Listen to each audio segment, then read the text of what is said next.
Hey guys, welcome back. This is Blue Forest. So we have a new announcement from Pinwheel and a new bot incursion will be starting today. I also wanted to mention quickly that the showcase bots will be Mixmaster, MV1, Grimlock, and Drift. So save up those bot chips if you would like to pick any of them up. But most importantly, Sunstreaker will be arriving today. So we're going to do an overview of all of his abilities, take a good look at his kit. I have to say, I've given this a really nice read, and I'm actually quite impressed overall. I think he has potential to be a real beast in this game. At least on paper, he looks excellent for the most part. So we obviously need to see him in action, but I'm pretty excited, and I think it's a very creative kit. He has some abilities that you would not expect from a brawler, and I think he could be phenomenal. So let's go ahead and dive into his kit. Sunstreaker will be a brawler, and his basic abilities will be melee up and an armor buff. So these are abilities that will increase with rank. So passively, you see right away that his approach to the passive abilities is a bit unusual and interesting. So when he's at 60+% health, he is in a pristine state and gains 10% melee evade and 8 to 20% armor. Melee evade is 30% against melee crits. So the armor will increase with rank. That means if you have a rank 6 Sunstreaker, that's going to be 20% armor. That's quite good. That's a really nice dose of tankiness. The 10% melee evade, it's obviously a low chance. It's not going to activate all the time by any means. But the fact that he has evasion at all is really interesting. You would not expect that on a brawler. And the melee evade is 30% against melee crits, and that is significant. That will certainly help you out. So it's clear that he's certainly being designed here as a really good counter against bleed bots in particular, because a lot of those bots rely on melee crits in order to land a lot of their bleeds. You know, you see this with bots like Windy, Drift, Bludgeon, Scorp, a few others. Right? 30% is high enough that it will absolutely save you sometimes against all melee crits in general, but particularly against those bots that are often landing bleeds with their crits. So that's a pretty interesting ability. So moving on from that, when he's at 40% health and lower, he's in a blemished state and gains an 8 to 20% melee buff, and he goes unstoppable for 5 seconds. So that unstoppable will obviously be a one-time thing, and that melee buff will also increase with rank. So a rank 6 Sunstreaker, 20% melee damage, that's pretty good.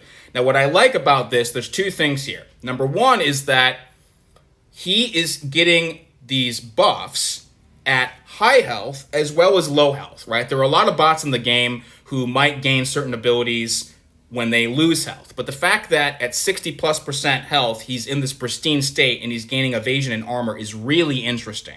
Right? So you don't have to lose a bunch of health in order to activate any of this. The other thing that I like is that these buffs are going to be maintained, meaning that they're going to be permanent until you drop to a lower state, right? So as long as you're above 60% health, you're going to have evasion in the armor. You're only going to lose that when you drop below it. And then once you drop below 40% health, he's going to have that melee buff for the rest of the fight. He's only going to lose it if he dies. So that's really cool, especially considering that a lot of melee buffs and armor buffs in this game, they tend to be timed. They are often for short durations. This is super, super interesting. Now, you'll also notice that between 40 and 60% health, he is in neither state, and that will come into play with his special attacks. So moving to his combos, at the end of a light or a medium melee combo, he will gain 10% power over 3 seconds. That will help you out sometimes. It's a little surge of power. It'll sometimes help push you up to the next bar of power more quickly. And then with ranged attacks, he will have some limited purification. This is one of the few things in the kit I'm not too crazy about because it's RNG based. So he's going to have a 20% chance to purify a debuff with ranged attacks. Now, the good thing about this is that ranged attacks are obviously very easy to fire off, and you can fire off lots of them. It does not specify whether you actually have to land those ranged attacks or not. I'm not sure, but either way, you're going to have to act quickly, especially with respect to DOT anyway, because DOT is time contingent, right? So if a bot lands a 4-second shot on you, you could just fire off a bunch of ranged shots, but even if you do, you might not purify, right? So I don't really like that it's a low chance and it's RNG based, because sometimes it'll activate, oftentimes it won't. I wish the purification worked a little bit differently, but it is there. It will help you out occasionally. It does say he has a 20% chance to purify a debuff, which means most likely. The good news being that he can probably purify any debuff. The bad news, though, is that it's only one, which means that with DOT in particular, if you have multiple stacks of bleed or shock on you, he's probably only going to purify one. So it's definitely not the greatest purification by any means, but they did incorporate it to some extent. We'll certainly have to see this in action and test it out. With heavy attacks, he'll have a 30% chance to gain a 14% melee buff for 5 seconds. This is pretty good. That's not too low of a chance. That means that, you're obviously landing heavies with some regularity. We'll have to see what his heavy actually is, but you're going to have a decent chance to get that additional melee buff for 5 seconds, and 5 seconds is long enough to work with. So now we get to his specials. These are really interesting because he's going to be getting bonuses no matter what, depending on the state that he's in. So with a special 1, not the face, if he's in pristine state, so at 60+% health, he's going to get the blemish state buffs, right? So he's going to be getting that extra melee damage for 4 seconds. If he's in blemish state, so if he's at low health, the last hit will be unblockable. And if he's in neither state, so if he's between 40 and 60% health, he's going to be getting both state buffs. So he's going to be getting, the melee, the armor, the evasion, all of that for 4 seconds. That's pretty cool. That's really, really useful. So if you launch a special at 50% health, you're going to be getting the buffs from both states. The special 2, just been chromed. If he is in pristine state at higher health, the last hit is unblockable. If he's in blemish state at lower health, he will get the pristine state buffs for 6 seconds instead of 4. And if he's in neither state, he will gain both buffs for 6 seconds. And then interestingly, with the special 3, he will get both state buffs for 6 seconds. So that's pretty nice. You launch a special 3, then you're going to be getting a bunch of buffs for 6 seconds. You could launch another attack, do a lot more damage. So that brings us to his signature. This actually is potentially amazing. I think this could be phenomenal, particularly for longer fights. So Premium Model is the name. When a melee or armor buff expires on him, he will have a 10 to 60% chance to gain a permanent 10% melee or armor buff, respectively, and they can be stacked up to 10. This could be awesome. Again, particularly in longer fights.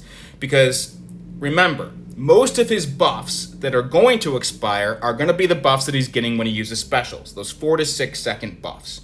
So in short fights, where you might only be using a couple of specials, you're probably not going to get much use out of this SIG. But in long fights, LOC fights, really high level AMs, this could be super, super useful, especially because they can be stacked, right? Now, assuming that at SIG 1, it's going to be a 10% chance, that means it won't activate very often. This is probably going to be the kind of SIG you want to invest in somewhat, but if you were able to get his SIG up to mid-level, in long fights where you're using lots of specials, getting lots of those buffs, and seeing those buffs expire a lot, you'll have a very, very good chance to not only get these buffs, but to stack them up. Now, it does not specify whether you can get 10 of the melee and armor. Now, obviously, that would only happen in extremely rare circumstances in very long fights. But regardless, it doesn't really matter. I mean, think about 10 permanent melee buffs. That's 100% additional melee damage. 10 armor buffs, that's 100% armor. That makes him effectively invincible. That would be similar to, that 90% armor that MV1 gets with his SIG, but that's only 7 seconds long. These buffs would be permanent. And by the way, you would definitely not need to get 10 of either or both of them to see a major benefit. If you had 5 melee buffs or 5 armor buffs, that's a lot of extra melee damage. That's a lot of extra armor. So this is a SIG that you'll want to invest in for sure, but I think there'll be a huge payoff. And I like the fact that it will be most beneficial in longer fights where you're just getting a lot more of those buffs and seeing a lot more of them expire, because long fights just tend to be more difficult, right? Short fights are usually pretty easy anyway, so it doesn't really matter if you wouldn't see a lot of signature activation in short fights. In long fights, though, you invest in this SIG, you could get a ton of use out of it. Permanent buffs are always a good thing, and so I think this SIG is going to be really, really strong. So finally, that brings us to the Synergies. There's only a couple here, but they're both pretty good. So with Sideswipe, he will increase power gain by 2 to 8%, and then he'll have Incoming with Jetfire. He'll get 7 to 16% melee buff against bots with an aerial alternate form. This is similar to that new synergy that Slipstream got. 7 to 16% is a lot, and there's plenty of bots in the game with an aerial alternate form, so that will certainly be useful. His leadership will be 10% attack rating. So I also wanted to mention there are 2 new synergies here with Optimus and Jazz. So the Optimus synergy, Optimus Maximus with OGP, Ironhide, Prowl, and Mirage. You will start the fight with 10 to 40% power. I'm assuming that's 40% max power, which would be more than a full power bar. It only applies if all bots on the team have this synergy. Now, Sunstreaker is not listed here. Maybe he should be. I'm not sure. Maybe another Autobot should be because there's only 4 bots listed here, which would mean that because all the bots on the team have to have the synergy, you'd obviously either use a 3-person team, or if you used a 5-person team, you'd only use those 4 bots, because if you used a 5th bot, then the synergy wouldn't apply. So I don't know if they just forgot to add Sunstreaker here or another Autobot, but regardless, it's a pretty good synergy. It's a one-time thing, but if you're starting with 30-40% power, that's always a helpful thing. And then the Jazz synergy with Prowl, Wheeljack, or Sunstreaker. When knocked down, you'll have a 5 to 15% chance to gain 20% special damage for 5 seconds. That chance increases by 5% after each knockdown. This one will probably be a lot less useful. Sunstreaker is listed on this one, and it does not indicate that every bot needs to have the synergy. Unfortunately, you do have to be knocked down for it, and it's only a 5 to 15% chance. That's not much. And then even if you do get it, you have a 5-second window, so you're going to have to be ready to launch a special very quickly, and you're obviously not going to want to let yourself get knocked down a bunch of times just to increase the chance. So this kind of synergy probably not going to be super useful, but it is a new synergy. It'll help you out on occasion. So, I'm glad they added these 2 new synergies. So in terms of Sunstreaker, really good kit, lots of buffs. I like that he has these 2 states, above 60 and below 40. I like that between 40 and 60%, he'll also be able to take advantage of getting both buffs with his specials. I like the fact that he's getting some bonus with every single one of his specials. I think his signature looks excellent. I think, he has, a little bit of power gain with his combos. He could get a melee buff with his heavies. There's a lot here. So I'm super excited for him. I will say, though, I know all of you know this, the last several bots have had a lot of issues. Slipstream and Rodimus in particular have had tons of bugs. They're still not fully fixed. So we just have to hope that Sunstreaker has been tested well and that he's not bugged to death when he comes out, because it would be a huge disappointment if he comes out and he is awesome, but he's basically unplayable because he's got lots of bugs. So I really hope that he comes out in very, very good shape, because I think he will be an excellent addition to the game. I will just mention, however, as well, they probably will release him for $100 in the store today. I wish they wouldn't do that. I wish they would give it some time. If I were you, I would not rush out to buy him. I would wait until some reviews come in, because people will start to get him, even just the lower tier versions through crystals. Wait and see, even if you really want him, because you don't want to buy a broken bot. That would be really frustrating. So anyway, we'll just have to wait and see. I'm hopeful, I'm optimistic, and regardless of what happens, he's got an excellent kit. Pretty creative, interesting, and I think he will have huge potential. So I will leave it there. Let me know your thoughts on Sunstreaker, guys. Let me know if you are going to be, hoping to get him, making a run to get him. I will be back on with more videos in the coming days. Until then, as always, take care of yourselves, and we will speak again soon.